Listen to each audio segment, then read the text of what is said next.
अस्सलाम वालेकुम। बिस्मिल्लाहिर्रहमानिर्रहीम। आज हम नए लेक्चर में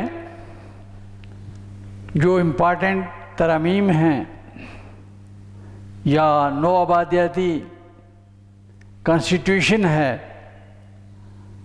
लीगल फ्रेमवर्क आर्डर है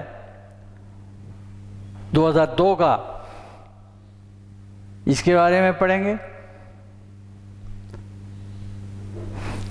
जो नो आबादियाती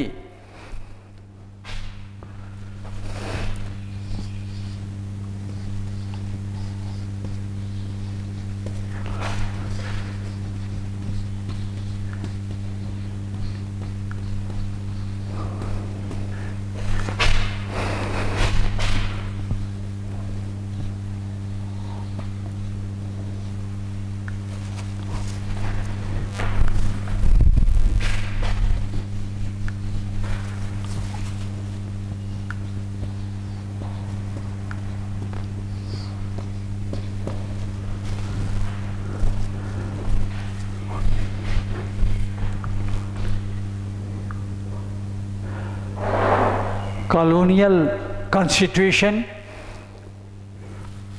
नो आबादी या नो आबादियाती आइन, ये दर हकीकत हुकूमत बरतानिया ने अंग्रेज़ों ने जहाँ जहाँ तसल्लुत जमाया वहाँ उन्होंने कॉलोनी एक्ट मुतारफ़ कराए, अपनी कॉलोनियाँ कायम की और इस लिहाज से उन कवानीन को जो बरतानवी तसल्लुत, बरतानवी दौर, बरतानी एक्ट के तहत नाफिज थे, उन्हें हम नो आबादियाती आइन कहते हैं। दर हकीकत ये बरतानवी निज़ाम है, नो आबादियाती निज़ाम, जो उनके ज़ेरी निगरानी इलाके रहे, जहाँ उनका तसल्लुत रहा, वहाँ की बात थी। लेकिन इस कॉन्स्टिट्यूशन में, इस पेपर में नो आबादियाती आइन से क्या मुराद है, ये पूछते हैं।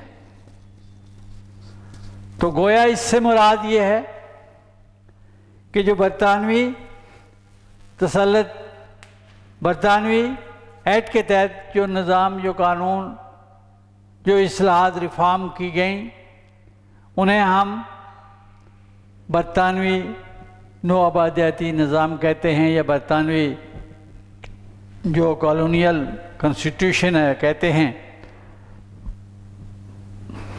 ये कॉन्स्टिट्यूशन कोई इदारा नहीं बनाता, मुंतखब इदारा नहीं बनाता, अवान नुमाइंदगान नहीं बनाता, बल्कि ये हुक्मरानों की तरफ से नाफिज किया जाता है। लेकिन नाम इसे कॉन्स्टिट्यूशन का दिया गया। दर हकीकत ये एक तरह का एक्ट है।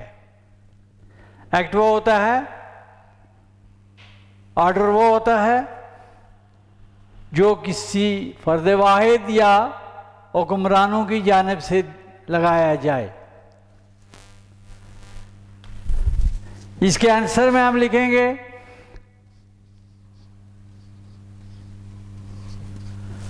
अच्छा, ये 1947 से पहले से है।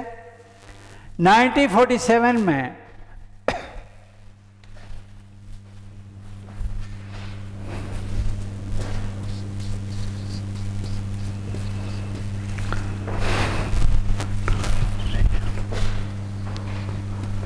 फेडरल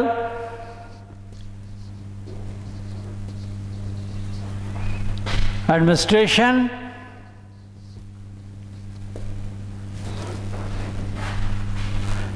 ट्राइबल एरिया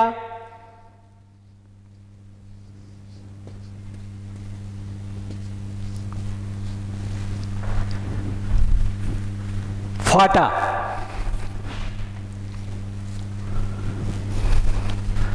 में नो आबादियाती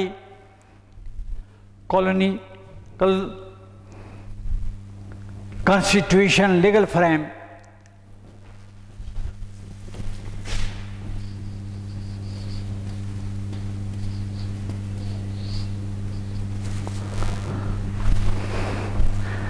एक्ट चंद शराइत के तहत, यानी ये लीगल फ्रेम एक्ट वो चीज़ होती है जिसके मुताबिक कोई निज़ाम चलाया जाए, जिसके मुताबिक कोई कॉन्स्टिट्यूशन बनाया जाए, जिसके मुताबिक जो है वो गवर्नमेंट एंड पॉलिटिकल सिस्टम को मुतहर्रिक किया जाए, तो ये एक लीगल फ्रेम वर्क ऑर्डर जारी किया जाता है। जैसे हमारे सामने इसकी मिसाल जो है मौजूद है, जो 1970 में भी पाकिस्तान के कॉन्स्टिट्यूशन के मुताबिक लीगल फ्रेमवर्क ऑर्डर जारी किया गया, और उसके बाद सन 2002 में भी लीगल फ्रेमवर्क ऑर्डर जारी किया गया। तो ये लीगल फ्रेमवर्क ऑर्डर चंद शराइत के साथ बरतानवी राज जो है ये नाफिज हुआ, जो अभी तक पाकिस्तान के ट्राइबल एरियाज में, फाटा में नाफिज है। मखसूस कबायली इलाकाजात जो हैं वो उनमें ऐसे इलाके जिनकी हैसियत इब्तिदा ही से कबायली थी, यानी वो इलाके जो क़याम पाकिस्तान से पहले कबायली कहलाते थे या कबायली इलाकाजात थे। दूसरी बात, वो जो साबका रियासतें थी अपना नज़्म नक्श वो खुद चलाते थे, अपनी हुक्मरानी वो खुद करते थे। दूसरी बात वो की गई, इनमें जो इस्लाहात थी इनके मुताबिक पश्तूनों की सकाफत, तहजीब, मुतबादन, कस्टम एंड ट्रेडिशन, जिरगा निज़ाम पर भी असरात मरातब हुए। जो जिरगे थे उनका जो निज़ाम था, जो उनको नस्ल दर नस्ल मुंतकिल हो रही थी, सकाफती रवायात जो उनके असलाफ का बताया हुआ तरीक़ाकार था, और उस पर इसके बराह रास्त असरात पड़े। अंग्रेज़ों का राज करदा ये एक्ट पाकिस्तान के क़याम के बाद भी जारी रहा। ये एक्ट जो है ये क़याम पाकिस्तान के बाद जारी रहा। नो आबादियाती निज़ाम बरतानी तसल्लुत के ज़ेरे निगी इलाकों में राइज होता था, यानी जब आज़ादी नहीं मिली थी, आज़ादी से पहले जो बरतानी तसल्लुत था, उस तसल्लुत के मुताबिक जो इलाके उनकी कॉलोनी थी, वहाँ जो इस्लाहात की गई, फ्रेम एक्ट जारी किए गए, वो नौआबादियाती आइन है। और इस इलाके में भी बरतानी तसल्लुत में तसल्लुत से ये राज रहा, और ये कॉलोनियाँ बरतानवी राज की एक सिलसिला है और उनके तरीक़ाकार के मुताबिक हैं। ये बरतानवी तसल्लुत, नौआबादी निज़ाम बरतानिया की तसल्लुत की एक अहम कड़ी है। इसके बाद एक नेक्स्ट इम्पॉर्टेंट क्वेश्चन है, उसकी तरफ जाएंगे हम।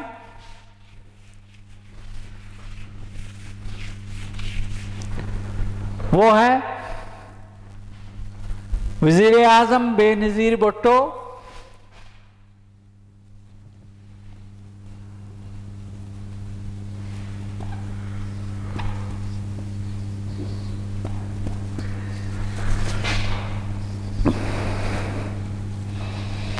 के दौरे हुकूमत में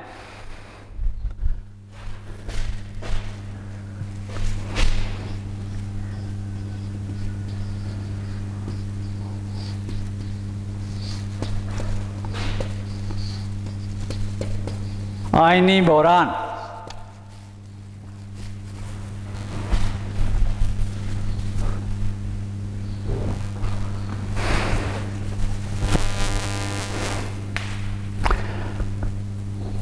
वज़ीर आज़म जो उस वक्त की थी बेनज़ीर भुट्टो ने अदालत उज़्मा सुप्रीम कोर्ट के जजेस साहिबान के बारे में अवामी एहतजाज के दौरान कलमात और महाज़राई की। अदलिया ने अपनी जजमेंट जजेस की तकर्री के बारे में दी। बेनज़ीर भुट्टो ने इसके खिलाफ कौमी असम्बली में तकरीर की। हालांकि होता यह है कि जो अदलिया के फैसला जाते हैं कॉन्स्टिट्यूशन के मुताबिक, उन पर किसी भी कोरम पर बहस नहीं की जा सकती, तबसरा नहीं किया जा सकता और आम राय अम्मा में उन फैसलों को ज़ेरे बहस नहीं लिया जा सकता या अवामी नुमाइंदगान में भी उन फैसलों पर तनकीद नहीं की जा सकती, क्योंकि अदलिया के फैसले आज़ाद और ख़ुद मुख्तार और इंसाफ पर मबनी होते हैं। हुकूमत इस फैसले के खिलाफ लगातार आइन की खिलाफ वर्जी की रट लगाए रही, लिहाजा इसे अपने मैंडेट के खिलाफ करार दिया और हुकूमत ने पूरे मुल्क में इंतज़ामिया और अदलिया के तसादम का तासुर दिया, अपने काम में अपने जुरिस्डिक्शन में मदाखलत करार दिया और अदलिया के खिलाफ महाज़राई शुरू कर दी। इस अमल की वजह से कानून साजी के अमल को नुकसान पहुंचाया गया, बुनियादी हुकूक की खिलाफ वर्जी की गई और बजाय इसके कि बेहतर नज़्म नस्क़ चलाया जाए, हुकूमत उस रास्ते से, उस पैटर्न से हट गई जिसकी वजह से उनको इख्तियारात हाथ से निकलते नजर आए। चुनांचे उस वक्त के सदर ममलिकत फारूक लगारी, जो पाकिस्तान पीपल्स पार्टी के रुकन भी थे, उन्होंने जब देखा कि वज़ीर आज़म और उसकी काबीना बुनियादी हुकूक की खिलाफ वर्जी, आइन की खिलाफ वर्जी, लोगों के जान और माल को तहफ़्फ़ुज़ देने में और दूसरे मुक़द्दम इदारों के खिलाफ माज़राई कर रही है, जिससे हुकूमत के कामों में रुकावट आ रही है। चुनांचे इस वजह से उस वक्त के सदर ने 5 नवंबर 96 को पार्लियामेंट तोड़ दी और पाकिस्तानी कौम को एक बड़े बहरान से बचा लिया। इसने आर्टिकल 58(2)(b) के तहत का इख्तियार इस्तेमाल किया। सदर ममलकत ने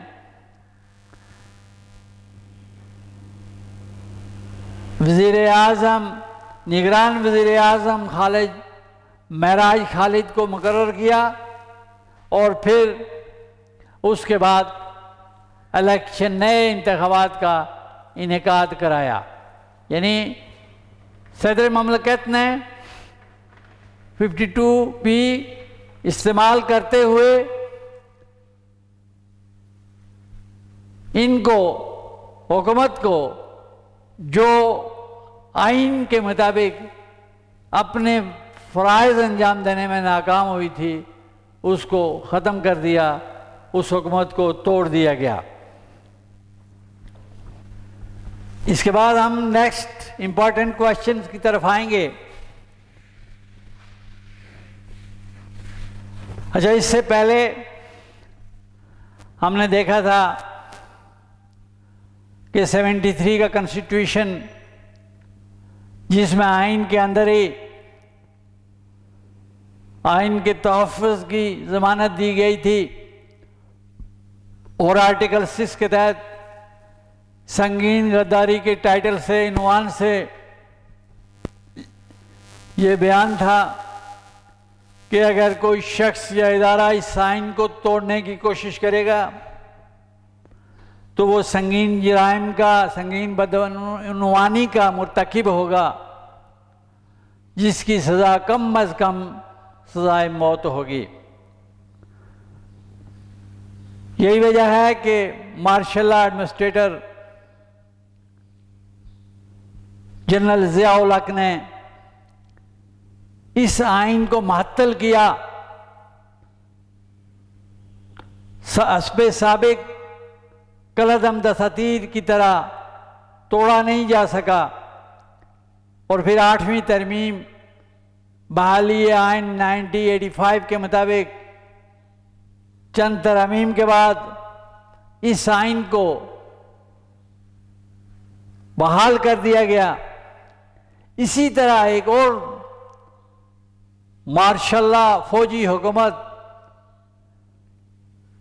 आई, जिन्होंने मुंतखब हुकूमत को, जमहूरी हुकूमत को ख़त्म करके इक़्तिदार संभाला और उन्होंने मार्शल लॉ एडमिनिस्ट्रेटर की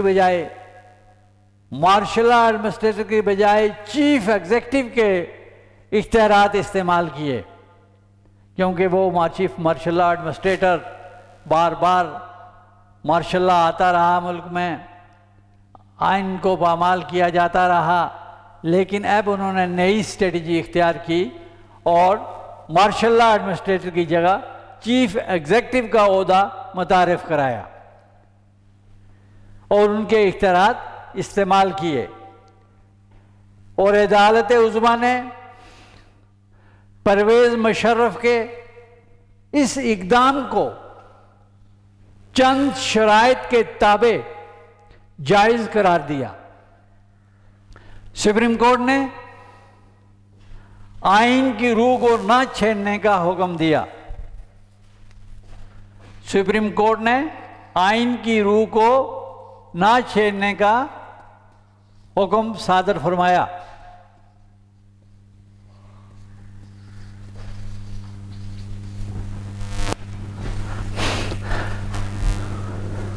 ताहम हालात के तहत या नजरिया ज़रूरत के तहत चंद तरमीम की इजाज़त दी। यानी आइन में वक्त और हालात के मुताबिक और नजरिया ज़रूरत के मुताबिक चंद तरमीम की इजाज़त दी गई। सुप्रीम कोर्ट के इस हुक्म पर मुल्क में कौमी असम्बली और सेनेट के इंतखाबात को यकीनी बनाया गया। यानी इस हुक्म के मुताबिक पाकिस्तान में कौमी असम्बली और सेनेट के इंतखाबात को लाजमी करार दे दिया गया और इलेक्शन कराने को यकीनी बनाया गया। और इस मकसद के लिए लीगल फ्रेमवर्क ऑर्डर 2002 नाफिज किया गया, 2002 नाफिज किया गया। इस लीगल फ्रेम वर्क ऑर्डर के तहत एक तरफ तो मुल्क में 73 के आइन की बहाली की नवीद सुनाई गई और दूसरी तरफ इंतखाबात के इनेकाद को यकीनी बनाया गया। ताहम सुप्रीम कोर्ट के फैसले को बुनियाद बनाते हुए चंद आईनी तरामीम का जिक्र किया गया। पाकिस्तान में जो अपोजिशन की जमातें थीं, जो अपोजिशन थी, वो आइन में तरमीम की मुखालफत कर रही थीं, क्योंकि अवामी आइन, मुंतखब शुदा अरकान का बना हुआ आइन, उसमें तरमीम के लिए मुंतखब असम्बली मेंबर सियासी क़यादत ही तरमीम कर सकती थी। चंद तरमीम जो बयान की गई उनमें चंद ऐसी हैं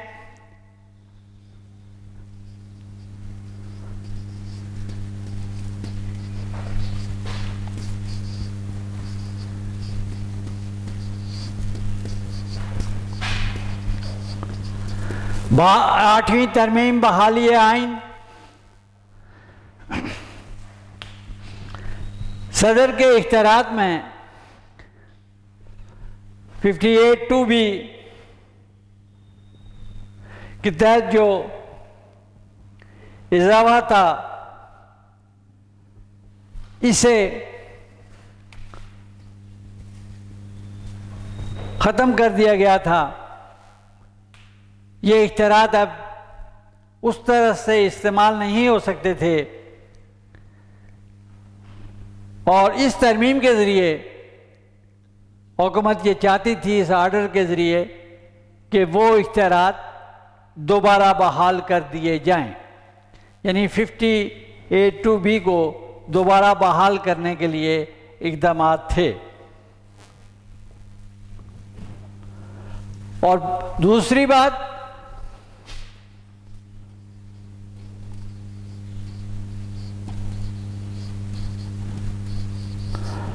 कौमी दिफाई कौंसिल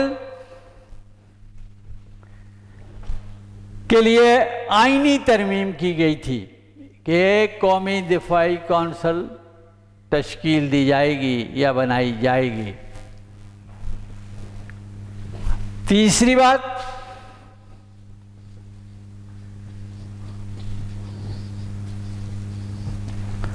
परवेज़ मुशर्रफ के इक़दामात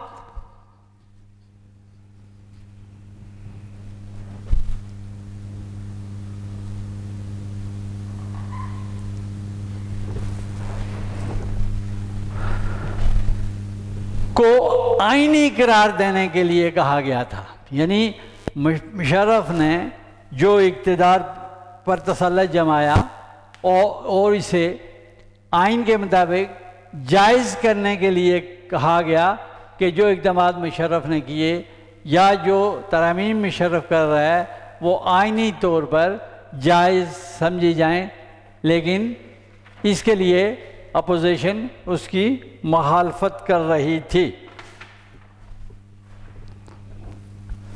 अब हम तरामीम की तरफ आएंगे।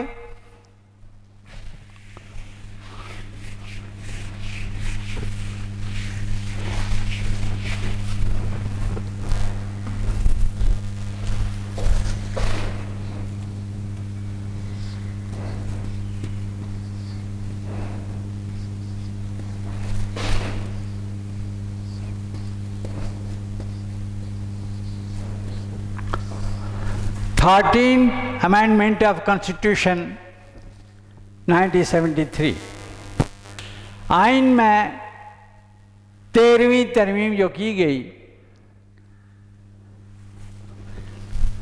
1 अप्रैल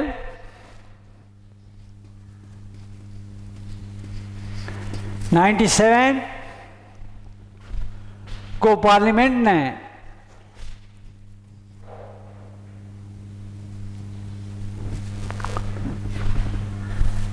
आइन की 13वीं तरमीम की जो मुत्तफ़िका तौर पर मंजूर हो गई, जिसके मुताबिक कौमी असम्बली तहलील करने का सदर ममलकत का स्वाबदीदी इख्तियार और सूबाई असम्बलियों की को तहलील करने का गवर्नर के मखसूस इख्तियारात को ख़त्म कर दिया गया। नेज़ कौमी असम्बली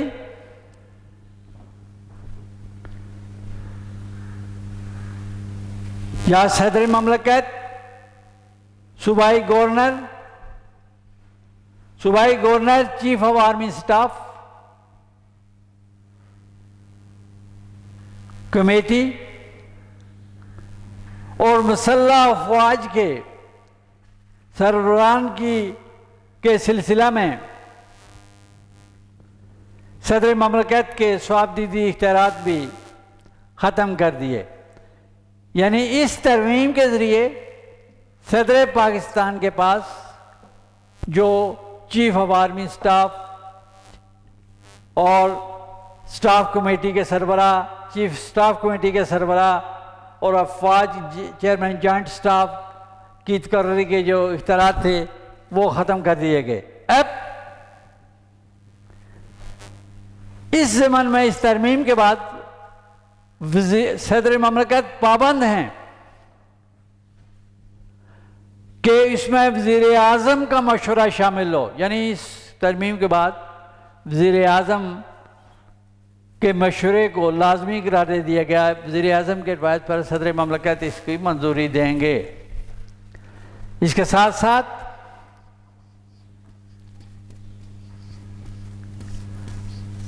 आइन की 14वीं तरमीम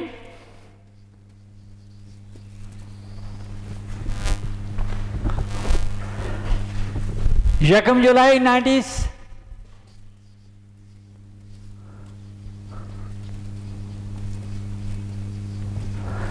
1997 को पार्लियामेंट ने इत्तफाक राय से 14वीं तरमीम की मंजूरी दी, जिसके तहत आइन में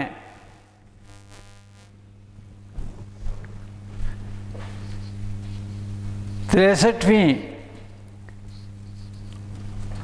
एक नई शिक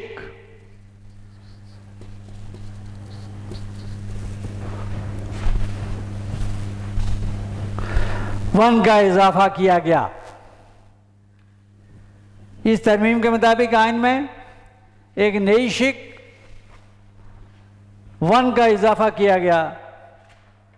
इसके मुताबिक पार्लियामेंट के अरकान पर सियासी वफादारियां तब्दील करने पर पाबंदी आयद कर दी गई।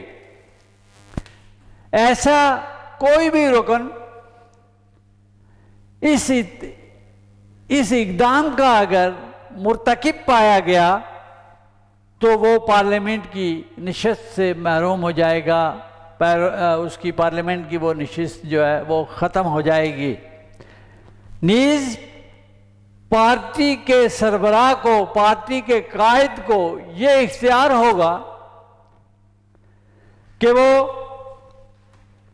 असेंबली पार्टी के फैसलों के खिलाफ इज़हार असेंबली में पार्टी के फैसलों के खिलाफ इज़हार ख्याल करने वाले की रुकनियत भी ख़त्म कर दे या ख़त्म होगी।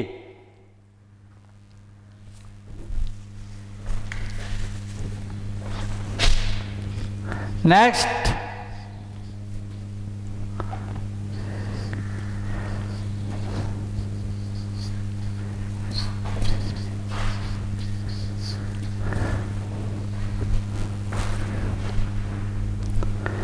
आइन की तरमीम 21वीं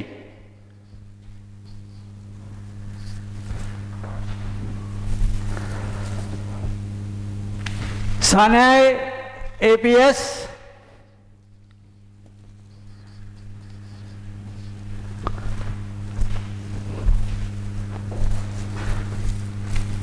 के बाद 21वीं तरमीम दहशतगर्दी के मुअस्सर तदारक के पस मंज़र में जनवरी 2015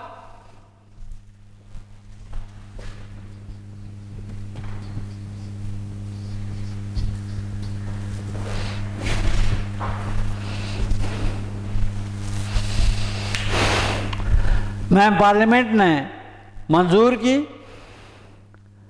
इस तरमीम के तहत दहशतगर्दी के इल्ज़ाम में पकड़े जाने वाले मुल्ज़मान का ट्रायल फौजी अदालतों में होगा और फौजी अदालतों के ज़रिए ही मुमकिन हो सकेगा। बिलाशुबा आइन और मरवजाए कानूनी तरीक़ाकार से हटकर फौज से मुंसलिक अफराद पर मुश्तमिल अदालतों के इस्तेमाल जदीद जमहूरी व आइनी तसव्वुरात के मुनाफी ख्याल किया जाता था। ताहम मुल्क को दरपेश दहशतगर्दी के खौफनाक चैलेंजों को मुअस्सर तरीके से निपटने के लिए इसे नाफिज किया गया और रायामा व कमोबेश बेशतर जमातों ने वक्ती तौर पर इसे नागज़ीर ख्याल करते हुए इसकी पार्लियामेंट में मंजूरी दी। यानी ये तरमीम जो है वो दहशतगर्दी के खिलाफ, लोगों की जान और माल की हिफाजत के लिए और आइन की पासदारी के लिए ये मंजूर की गई ताकि फौजी अदालतों में बग़ैर ताख़ीर के फैसले सुनाए जा सकें। इन तरमीम के बाद हम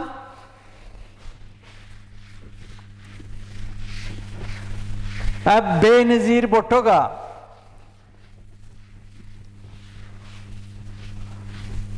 एक मुकदमा पढ़ेंगे।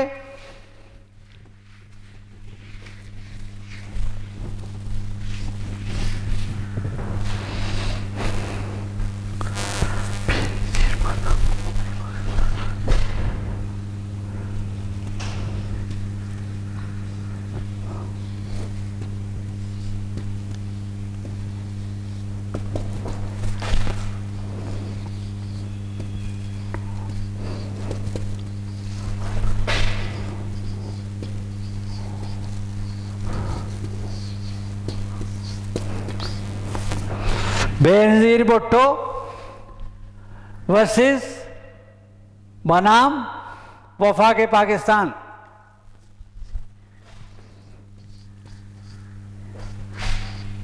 PLD 1988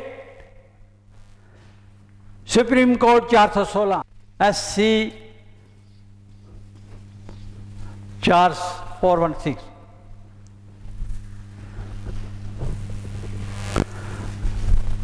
फैक्ट्स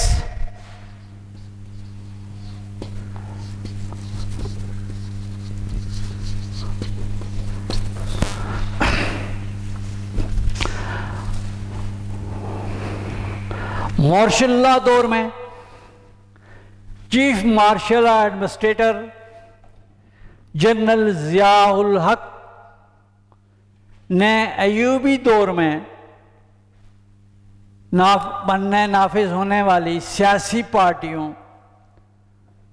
के कानून में तरमीम की, जिनके मुताबिक नंबर 1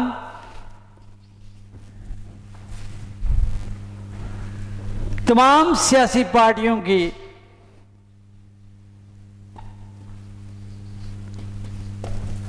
रजिस्ट्रेशन लाजमी करार दी। दूसरी बात, तमाम सियासी जमातों की आइन लाजमन करार पाया कि इन पार्टीज का आइन, जिसे हम कहते हैं मंशूर,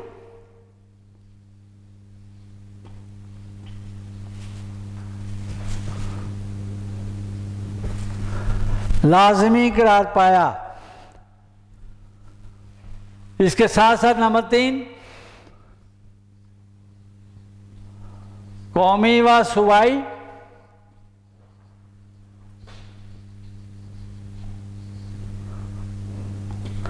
असेंबलियों के ओहदेदारान की फरिश्तें मुहैया की जाएं, फरिश्तें बनाई जाएं, और पार्टीज फंड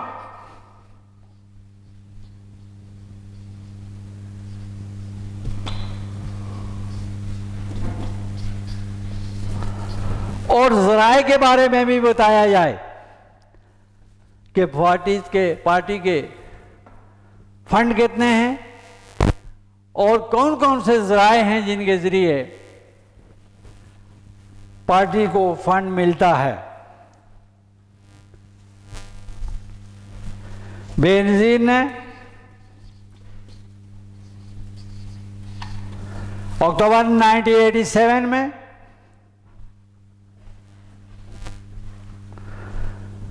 मुदर्जा बाला तरामीम को सुप्रीम कोर्ट में चैलेंज कर दिया।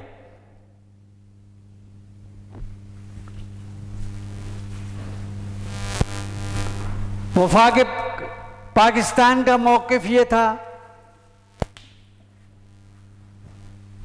कि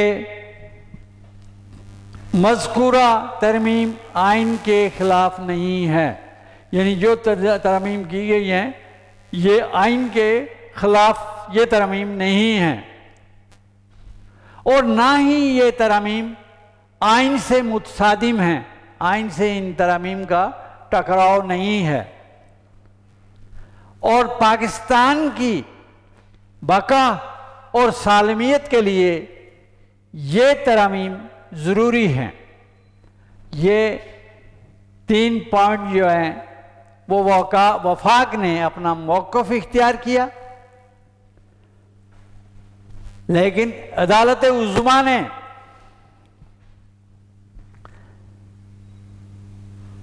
इस रेट पर 11 रोज तक समाअत जारी रखी। बिलाखिर बेनज़ीर भुट्टो के मौक़िफ़ को तस्लीम कर लिया गया। अदालत उज़्मा ने अपने फैसले में मज़कूरा तरमीम को बुनियादी हुकूक से मुतसादिम करार देते हुए ख़त्म कर दिया, और इस मुकदमे के ये उसूल वज़े किए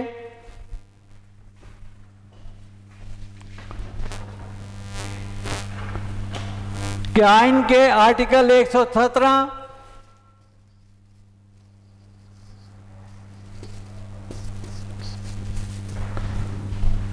के तहत किसी सियासी पार्टी पर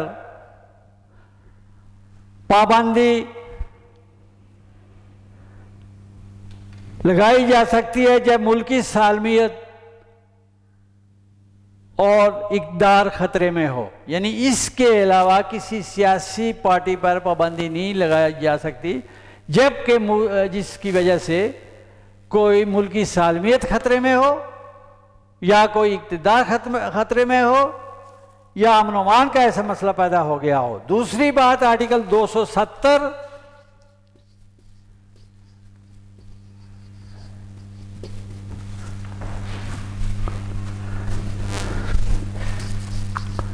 अलिफ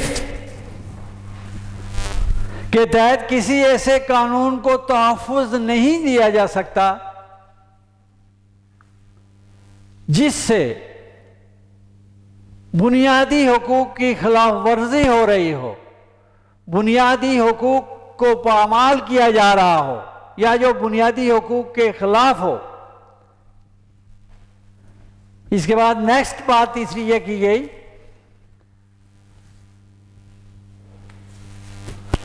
दस्तूर पाकिस्तान सियासी जमातों को तहफ़्फ़ुज़ फराहम करता है।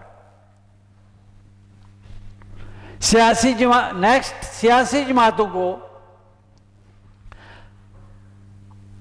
कानून और बुनियादी हुकूक से मुसादिम ना हो, बल्कि मज़कूरा तरमीम बुनियादी हुकूक और आईन पाकिस्तान से मुतसादिम ना हो। नेक्स्ट, सियासी जमातों पर पाकिस्तान की सलामती और यकजहती के हवाले से पाबंदी जायज़ है। सुप्रीम कोर्ट ऑफ पाकिस्तान ने मुत्तफ़िक़ा तौर पर मोहतरमा बेनज़ीर भुट्टो की इस्तदा को तस्लीम किया और सियासी जमातों के कानून में मार्शल लॉ हुकूमत की तरफ से लाई जाने वाली तरामीम को न सिर्फ गैर आईनी करार दिया, बल्कि इन तरामीम को बुनियादी हुकूक से भी मुतसादिम करार दे दिया गया। यानी इस्तदा जो मोहतरमा बेनज़ीर भुट्टो ने की, उस पर अदालत ने मार्शल लॉ के दौर में किए गए सियासी जमातों के बारे में तरामीम को गैर आईनी करार दे दिया गया और इन तरामीम को आईन पाकिस्तान के मुताबिक बुनियादी हुकूक की खिलाफ वर्जी करार दे दिया। इस तरह से ये मुकदमा अपने इख्तिताम को पहुंचता है और जितने भी इम्पोर्टेंट सवालात थे, जितने भी आर्टिकल्स थे, वो तमाम तर हुकूमत आज़ाद जम्मू व कश्मीर के कॉन्स्टिट्यूशन के इख्तिताम पर के बाद हमने दोबारा इन्हें देखा कॉन्स्टिट्यूशन ऑफ पाकिस्तान के, ताकि कोई अबहम ना रह जाए, कोई ऐसा टॉपिक ना रह जाए जो अहमियत का हामिल हो। लिहाजा जितने भी टॉपिक थे सबको हमने मुकम्मल कर दिया। Thank you very much.